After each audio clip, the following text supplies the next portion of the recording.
ठीक, सबसे पहले आप ये देखो ध्यान से कि तुम लोग बचपन में क्या किया करते थे। बचपन में करते थे एक क्वाड्रेटिक इक्वेशन। क्वाड्रेटिक इक्वेशन कैसे लिखते थे? ax square plus bx plus c, this is your quadratic equation. ठीक है, तो क्वाड्रेटिक इक्वेशन जब तुम कहते थे तो उसमें कुछ बातें तुम ध्यान देते थे। तुम कहते थे कि अगर इसका डिस्क्रिमिनेंट ग्रेटर देन 0 तो हम कहते थे roots are real and distinct. कहते थे अगर डिस्क्रिमिनेंट इक्वल टू 0 है कहते थे रियल एंड इक्वल, और फिर अगर कहते थे डिस्क्रिमिनेंट लेस देन 0 है तो तुम कहते थे नॉन रियल रूट्स या इमेजिनरी रूट्स। यही केस है जो आपको परेशान करने के लिए अब खड़ा होने वाला है। इस केस को पढ़ने के लिए हम लोग वैसे एक चैप्टर पढ़ेंगे, उस चैप्टर का पूरा नाम है कॉम्प्लेक्स नंबर, वो आपकी क्लास 11 के ही सिलेबस में। लेकिन अभी ये आपको डिस्टर्ब करने के लिए यहीं पर खड़ा हो गया है इनइक्वालिटीज के चैप्टर। तुम कहोगे सर ये कैसे खड़ा हो गया, ये बताइए जरा। तुमने कहा ये बताओ, जैसे तुम fx या y इज इक्वल टू कोई क्वाड्रेटिक इक्वेशन लिखते हो, ठीक है, और तुम कहते थे कि सर ये बताओ इसके फैक्टर तो हमको पता ही नहीं, x प्लस 2 x प्लस 3। तो आपसे पूछते थे y 0 कब हो सकता है, तो तुम कहते थे वो तो सर इसके रूट्स पे ही तो होगा, y 0 हो सकता है या तो -2 पे या 0 हो सकता है -3 पे, और किसी x पे 0 थोड़ा ना होगा। तो तुम कहोगे सर जब हम लोग छोटे थे तो हमारे सर ऐसे पढ़ाते थे, कहते थे अगर कोई पॉलिनोमियल होती है तो उसका ग्राफ पैराबोलिक होता है। तो पैराबोलिक डांस करते करते जितनी बार भी x एक्सिस को कट करता था वही आपके नंबर ऑफ जीरोस होते थे। याद आया? सीबीएसई में क्लास 9th में पहली एक्सरसाइज में था पॉलिनोमियल्स, आपसे पूछा जाता था कि find the number of zeros of the polynomial. तो आप कहते थे अगर 2 जीरो है तो क्वाड्रेटिक है, 3 जीरो है तो क्यूबिक पॉलिनोमियल है। याद आया? लेकिन ऐसा हो क्यों रहा था? तुमने कहा सर यहाँ पे हमने x -2 डाला तो y 0 आ गया, x -3 डाला तो y 0 आ गया, है ना? तो जहां जहां y 0 अपनी वैल्यू ले लेता था वही वाला x आपका क्या हो जाता था, उसका रूट हो जाता था, है ना? और उसी के बेसिस पे आप बता देते थे कि ये क्वाड्रेटिक है कि क्यूबिक है कि 4 डिग्री की पॉलिनोमियल है कि 5 डिग्री की पॉलिनोमियल है, बताते थे ना? तो ओवरऑल मिला करके तुम ये कहते थे कि ग्राफ सर अगर किसी भी हालत में x एक्सिस को कट कर गया तो सर उसका डिस्क्रिमिनेंट तो पॉजिटिव होगा। क्या होगा? डिस्क्रिमिनेंट तो पॉजिटिव होगा, यानी उसके रूट्स तो 100% होंगे अगर ग्राफ x एक्सिस को कट करके निकल गया। और कहते थे अगर सर ग्राफ ऐसे भी सर बने रहते थे, वो टच करके निकल जाते थे, तो कहोगे सर अगर टच करके निकल गया तो उसके रूट्स तो हैं, लेकिन हमारे हिसाब से इसका डिस्क्रिमिनेंट इक्वल टू 0 हो जाएगा, क्योंकि इसके रूट्स हैं लेकिन हो सकता है दोनों इक्वल रूट्स हो, तभी इसको सिर्फ टच करने का ही मौका मिला, है ना? और अगर कट जाता है, देखो अगर ऐसे ही कट कर जाता है तो कट करने के बाद ऐसे थोड़ा नीचे चला जाएगा, नीचे थोड़ा चला जाता है, क्योंकि ग्राफ सारे पैराबोलिक होते हैं, ये पैराबोलिक नहीं हुआ। अगर कट कर गया तो फिर वो वापस नीचे जरूर आएगा, है ना? तो तुम इन ग्राफिकल नेचर के अप्रोचेस को क्लास 9th में भी देखते थे और कहते थे कि वो ग्राफ जितनी बार एक्स एक्सिस को कट करेगा वो क्या होंगे, उसके नंबर ऑफ जीरोस कहते थे क्लास 9 और टच कह रहा है तो एक ही होता है या इक्वल रूट्स। अब कहानी चालू होगी, तुम कहोगे सर ये बताइए आपने कहा ये वाला केस है, इसमें तो ग्राफ नहीं टच करेगा नहीं कट करेगा, क्योंकि सर अगर कट कर गया तो रूट्स आ जाएंगे रियल और डिस्टिंक्ट, टच कर गया तो सर फिर से रूट्स आ जाएंगे, भले वो दोनों रूट्स इक्वल हो, लेकिन सर हमें तो रूट चाहिए ही नहीं, तो सर हम एक बार भी एक्स एक्सिस को कट नहीं कराएंगे, हम बिना कट किए इसे निकल जाएंगे ना, या तो ऐसे या तो ऐसे निकल जाएंगे ना। यही वाला केस है जो आपको समझना है। इतनी बातें समझ में आई? इसको नोट करो। कैसे नोट करोगे? सिर्फ इतना पोर्शन नोट करना है, पहले कॉपी में इतना नोट करो, फिर बाकी मैं तुम्हें सीक्वेंस में लिखवाता हूँ। ये तो सिर्फ समझाने के लिए है।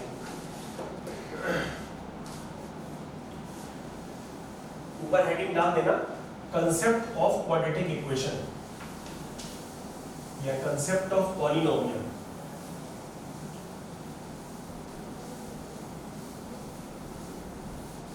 कंसेप्ट ऑफ पॉलिनोमियल या concept of quadratic equation in inequalities, in equations या in inequalities.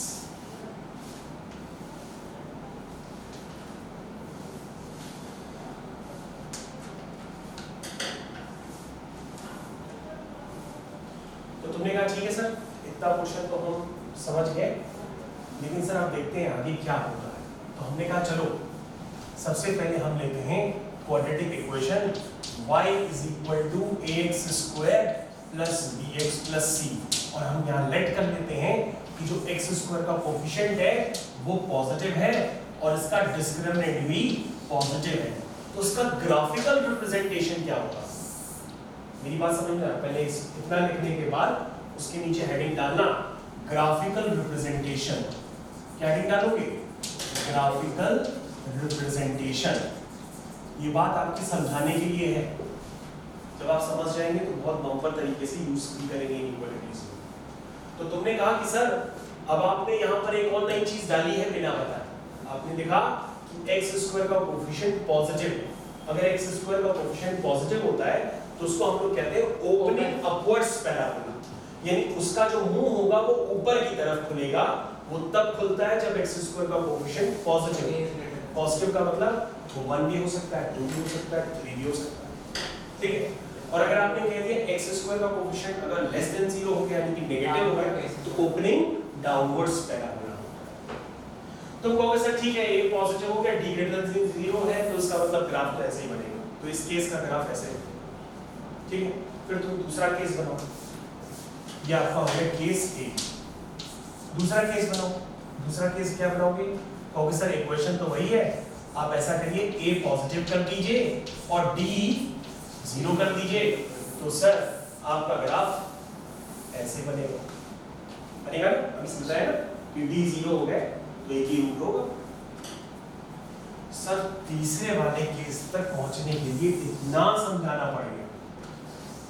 Sir a greater than 0 है, d नेगेटिव है, तो सर ये जो ग्राफ है ये बहुत समझाने के चक्कर में यहाँ तक पहुंचे। सर ये ग्राफ तो हर हालत में एक्स एक्सिस को बिना कट किए ही निकलेगा, चाहे जैसे भी है ना? क्योंकि डी क्या है इसका? नेगेटिव। कोई भी रियल रूट नहीं आना चाहिए। रियल रूट आ सकता है अगर ये एक्स एक्सिस को कट करके, तो हमको रियल तो चाहिए नहीं, इसलिए हम एक्स एक्सिस को बिना कट किए निकालेंगे। लेकिन इसमें धोखा क्या हुआ? अब धोखा क्या हुआ कि इसमें एक बहुत इंपॉर्टेंट ऑब्जर्वेशन होता है जो दिखता नहीं। और सर क्या नहीं दिखता है? हमने कहा अगर ऐसा केस हुआ ना तो पता है क्या होगा? आप माइनस इंफिनिटी से लेकर के प्लस इंफिनिटी तक कोई भी एक्सिस में डालो, यहां से डालो पॉजिटिव है। ये समझते हो ग्राफ रीड करना? यहां से मैंने कोई एक्स डाला इस फंक्शन में तो पॉजिटिव वैल्यू आई, मैंने यहां से कोई x डाला इस फंक्शन में तो भी पॉजिटिव वैल्यू आई, मैंने यहां से कोई x डाला फंक्शन में तो भी पॉजिटिव वैल्यू आई। ये ग्राफ रीड करना जानते हैं? ग्राफ रीड करने की कहानी जो होती है क्लास 9-10th में डिस्टेंस, डिस्प्लेसमेंट, वेलोसिटी ये सब के ग्राफ होते हैं, तो वहां पे रीड करना सिखाया जाता है। कैसे पढ़ते हो? कि जब टाइम t = 0 होता है तो वेलोसिटी v, इसे कहते हैं इनिशियल वेलोसिटी क्या है? u। देखा ना ग्राफ, स्ट्रेट लाइन ग्राफ होता है, उससे आप प्रूफ कर लेते हो v = u + a, है ना? तो तुमने यहाँ पर क्या देखा?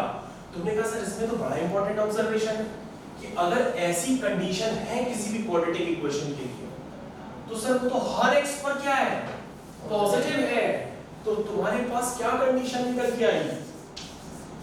ये क्या है? इसको पढ़ के बताओगे? कहोगे सर ये पॉलिनोमियल है। अरे नाम तो बताओ क्या है? कहोगे सर कि ax² + bx + c है। ये क्या है? ये ax² + bx + c का ग्राफिकल रिप्रेजेंटेशन है। तो कहोगे sir ax² + bx + c always positive है, लेकिन इस कंडीशन पे जब उसका A पॉजिटिव हो और D नेगेटिव हो। जब उसका A पॉजिटिव हो और D नेगेटिव हो। A पॉजिटिव कैसे दिखता है? ओपनिंग ऑफवर्ड्स। D नेगेटिव कैसे दिखता है? सर बिना कट किए, कहीं पे भी कट नहीं किया, बिना कट किए निकल गया। नहीं समझ में आया? हां यस सर। तो तुम कहोगे ठीक है सर, ये बात तो हम समझ गए, लेकिन सर आपके पास कोई ऐसी क्वालिटेटिव इक्वेशन है वो हमको दिखाइए। अरे हमने कहा ढेरों ऐसी क्वालिटेटिव इक्वेशन थी जिसको आप फैक्टराइज नहीं कर पाते थे। कोई भी जानते हो? कहोगे सर वो तो सर हम सेट करके किसी का भी D नेगेटिव बना लेंगे। हमने कहा लो अपने एक इक्वेशन लिखी, हमने कहा इसको फैक्टराइज करो। कहोगे सर इसके फैक्टर कैसे होंगे? 1 × 1 को ऐसे स्प्लिट करोगे 1 आ जाए। सर इसके फैक्टर होगा। हमने कहा ठीक है, सबसे पहले इसका A चेक करो क्या है। सर A तो x² का कोफिशिएंट होता है, वो 1 है, यानी A क्या है तुम्हारा? पॉजिटिव। हमने कहा D निकालो। सर D होता है b² - 4ac। हाँ सर देखिए पूरा सेट कर दिया, D नेगेटिव आ रहा है, यानी कि x² + x + 1 इस टाइप का अगर पॉलिनोमियल आ जाए आपके पास तो ये क्या होगा? ऑलवेज पॉजिटिव होगा। किसके लिए? हर x के लिए। उसको मैथमेटिकल में ऐसे लिखते थे वो, इसको कहते हैं for every x belong to -infinity से +infinity, that means real number. तो ये एक्सप्रेशन अब आपको समझ में आना चाहिए कि अगर कोई भी कंडीशन इस पे लगने लगे कि A पॉजिटिव D नेगेटिव किसी भी एक्सप्रेशन पे लग जाए तो याद रखना वो ऑलवेज पॉजिटिव होगा हर x के लिए। कहोगे सर कि अगर हर x के लिए पॉजिटिव होगा तो इनइक्वालिटी में इसका कोई काम होगा? कहोगे सर ये ऑलवेज पॉजिटिव है, तो ये तो सर बिल्कुल वैसे ही हो गया जैसे परफेक्ट स्क्वायर। जैसे परफेक्ट स्क्वायर हो गया, पावर इवन वाले फैक्टर हो गए, पावर 2 हो गई, 4 हो गई, 8 हो गई, तो सर उसके लिए तो साइन ही चेंज नहीं होता है, इधर भी प्लस इधर भी प्लस, क्योंकि वो तो हर x पे क्या हो सकता है? पॉजिटिव होता है। तो सर ये भी तो हर x पे पॉजिटिव है, तो यानी कि इसके लिए भी नंबर लाइन पे साइन चेंज नहीं होगा, कोई इफेक्ट नहीं पड़ेगा इसका, ये साइन चेंज करेगा ही नहीं, क्योंकि ये क्या है? हर x पर पॉजिटिव। ऐसा कोई x है ही नहीं कि जिसके पीछे पॉजिटिव हो आगे नेगेटिव हो, ऐसा कोई x है ही नहीं इसमें, क्योंकि इसके रूट्स क्या है? नॉन रियल रूट्स है ना, तो ऐसा कोई तुम्हें x मिला ही नहीं। बाय द वे ये कांसेप्ट समझ में आया? हम इतनी देर समझा है, उस कांसेप्ट को हम फुल एंड फाइनल फिर से लिखते हैं। याद रखना कि अगर ax² + bx + c पॉजिटिव होगा for every x belong to real number, लेकिन कब? फॉर कौन सी कंडीशन? a पॉजिटिव हो एंड d नेगेटिव हो। तो आपको ये रिजल्ट याद रखना है, अगर आप कुछ भी नहीं समझ पाते तो ये रिजल्ट जरूर याद रखना। ठीक है, इतना नोट करो फिर और बताते हैं।